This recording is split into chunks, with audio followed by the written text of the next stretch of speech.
You're listening to the sounds of Salford, from the UK going out to the world.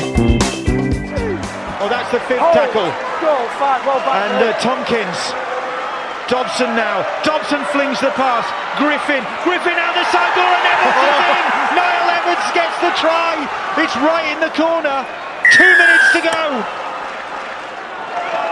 Well, isn't that Evans with his second of the game. Isn't that incredible? They've looked for Niall Evans 2 or 3 occasions when they go down to that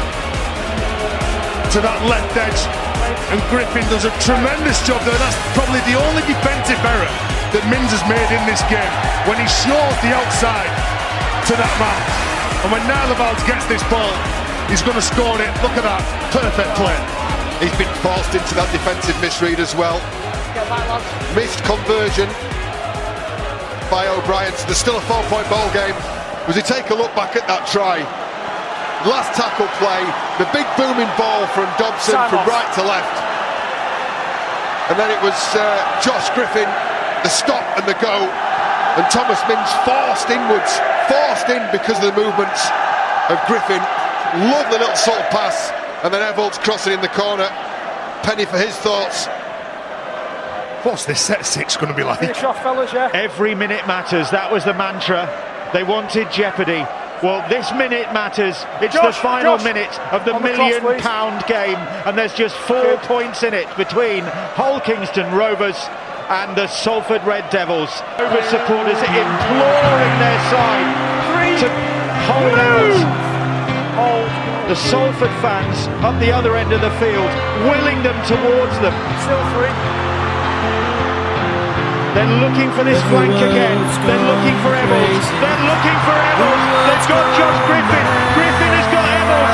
Evolds cuts in field and it's cut down by Mins. 5 seconds to go. It's with O'Brien. It's with Dobson. It's across the field. There goes the hooter. The pass was forward surely. It's with Johnson. Johnson in the corner. Johnson for the Salford Red Devils. And Salford have tied the score.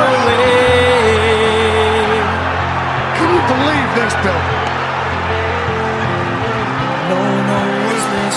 Greg Johnson can't believe it. The Salford supporters cannot believe it. The Rovers supporters can't believe it. Goes to extra time now. If they miss this kick, it goes to extra time. And if you look at the players, the whole KR players, they look shell-shocked. They're absolutely shell-shocked. Whereas Salford, how they pull that out of the bag, the go-to man in the final stages was Josh Griffin. The try scorer is Niall Evans. Give the ball to somebody who's going to do something. Again, he comes up with that play, he dummies it, Vince falls for it. He gives the ball to Evolds. Evolds doesn't panic. He knows he's got to play the ball as quick as he can, because whole KR, the defenders are all coming around the rough. They go into where the gap was. And then this long ball from Frank Flanagan.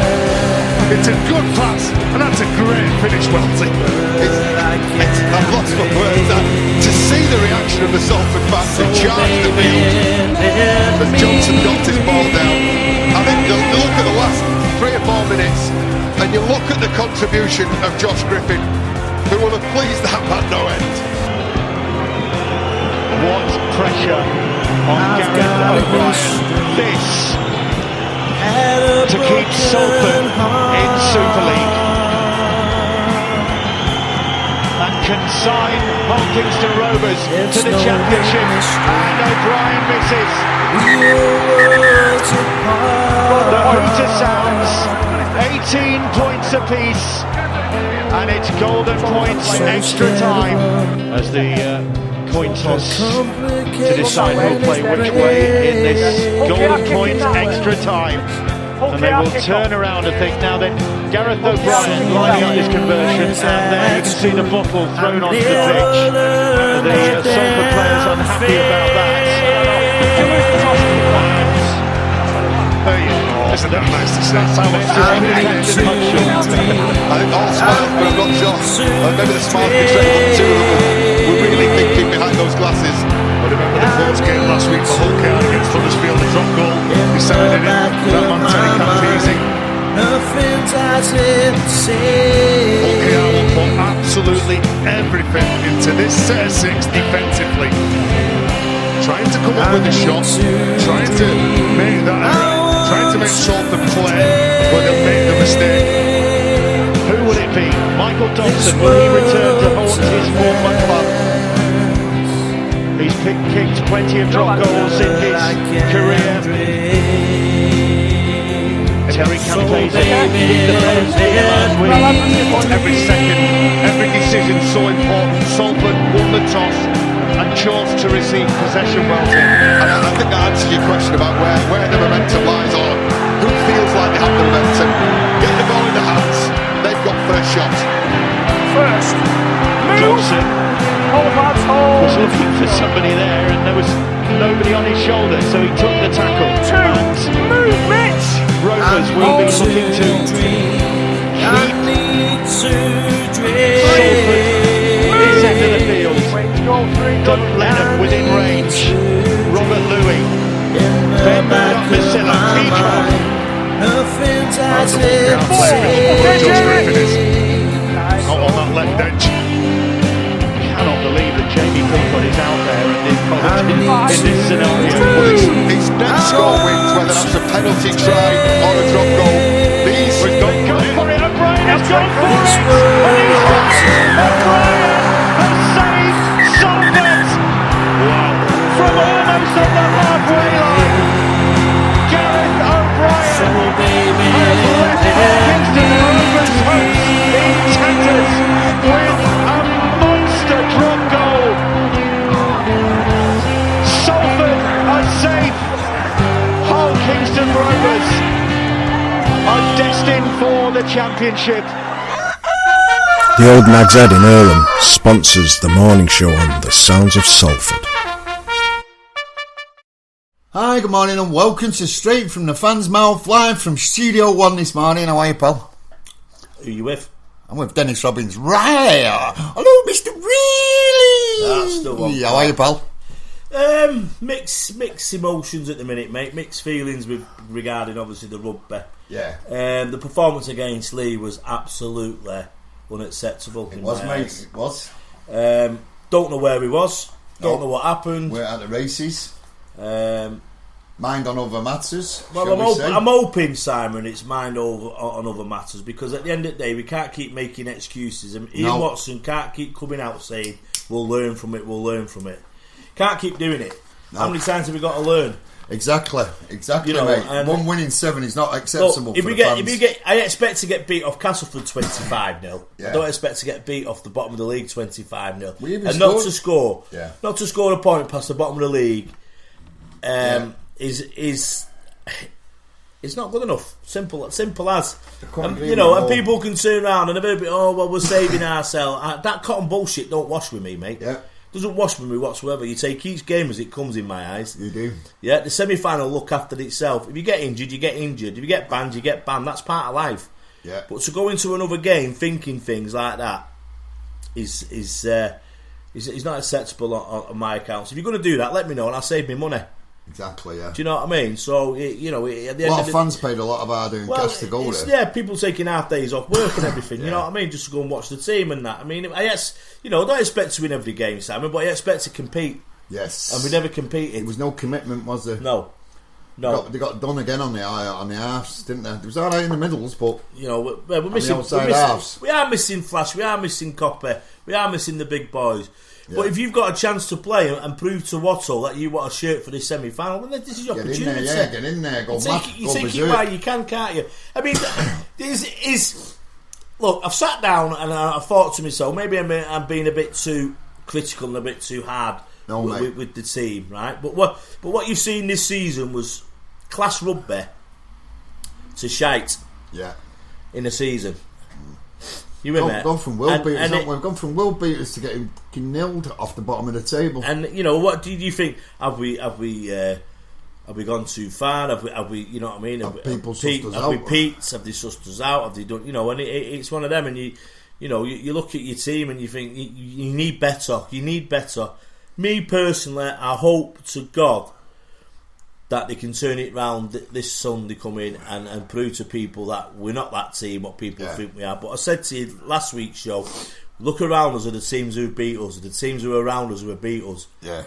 You know what I mean? And then bottom of the league, it's not good sign, Simon. It's not, you know. Is it kidology? Have Salford, as Ian Watson probably thought to himself? I mean, this is how I would be thinking. We're in there. We finished fourth. For me, I mean, people might say, "Bloody hell, mate, you'll get it." But listen, think about it. We were second 2 or 3 weeks ago. Yeah. We went to third. We could have ended up fifth, but luckily we ended up. Yeah. We had to rely. We had to rely on St Helens, and it pisses me off when I see fans cheering for Saints and going, don't rely on your own destiny with other people's shit. No, we made our own. Had that second position safe. At least minimum third, Simon. Look at the season. Yeah. You look at the season and you think we should have finished minimum third. I'd say second. Minimum. Well, second, yeah, but he was there. We've won one league game out of the last 8. Which is not good enough. It's and we finished fourth. It's not good enough, mate, and we finished fourth. You got to. Are we expecting too much of the boys? No, I'm not. At the end of the day, if you build your team up there and your expectations are you create them expectations. Yeah, they created them. They created them for us. The level they played at. Stick to the level. Yeah. Right. I always don't drop off. People turn around, and I don't like comparing football with rugby because I know it's a different mentality and a different thing. But on a team game, when Leicester won the league, his job, his targets were to finish 4th from bottom. Yeah. Right. He got the points, and then his targets were top 6. Yeah. Then he thought, hang on a minute, I can do something here. I'll go top 4. Yeah. So his targets then was to top 4, and then all of a sudden he goes, we've got a bloody chance of winning this. Yeah. Boom. Boom. But have you noticed? So you get it down to your dressing room. Your dressing room's got to be right. Yeah? And this is about a team game. So if I know it's Leicester, and people say, but you've got to reach your targets and your goals and your commitments of your players and say you can do this. You've got to believe in yourself. We should have finished at least minimum 3rd on this season. I'd say second, mate. And people might jump on at me and go, "Oh, look at last season, blah blah blah." Well, I'll tell you about last season, shall I? Right? That was all down to your chairman, right? Who got 6 points deducted. Yeah. So we didn't have them 6 points deducted. Simple case. The simple fact is, Simon, we would have finished 6th or 7th. Yeah. So we still achieved this year. Yeah. Because we finished 4th, so we finished a few places above. So it's nothing to do with luck last season. We shouldn't have been there. Everyone knows we shouldn't have been there. We spoke to Justin Carney at the beginning of the season before the ball was even thrown. He said we're the top 4 team, and top 4 we finished. But I'm a little bit not disappointed, but disheartened a bit because it should have been at least 3rd. Yeah. Especially when you're in the running towards the end. Yeah. Do you know what I mean? You've got 8 games to go and you win 1. But you don't deserve. I'm not going to moan. I'm not going to gripe on about it because we have played some superb rugby. Yeah. We have got big injuries. What's affecting us at this minute? I think since Carney went, that we've gone on a bit of a downward spiral. We have, mate. We've only won the Wakefield Cup game since Carney left us. Well, he should have been replaced straight away, but we got Manu to come. We got Manu to come in. Hopefully, we can do something. Yeah. What's he like? He's supposed to be brilliant at going forward. 20 yards out, he is a beast. Yeah. Tyrone McCarthy, let him play. Give him a go. You know what I mean? Get him in. Need reinforcements, mate. So we'll have to wait and see now. But going back to the season overall, am I happy? Of course, I'm happy. Yeah. A little bit disappointed because I thought we could have finished 2nd or 3rd. It would have been brilliant. Do you know what I mean? But we didn't. Off towards the end, didn't we? We didn't. We're still in it. We're still up there. We should be points behind them. Yeah. Got some decent fixtures coming up. We'll read the fixtures out in a bit. Yeah. But I just thought the league game for me just was summed it all up. I thought there's nothing. What are they throwing their eggs into one basket like United did in Europa Cup to get into the finger? Yeah. Now, as a coach, I don't know how Watto works or his mentality of how he works, but this is what I've sussed out personally in my head. I don't know if my head's correct, but it's in my head. Has Salford as a team looked at the top 8 and think, right, we're safe, we can rebuild for next season? Brilliant. Yeah? We've got a massive semi-final coming up. Probably one of the biggest games in the club's history. In 40 years anyway. So has he looked at this top 4, this top 2, top whatever you want to call it? Yeah. Looking at it like, we'll do enough to get in the top 4. Leeds are finding the rhythm. Yeah. Yeah. Hull are going to be there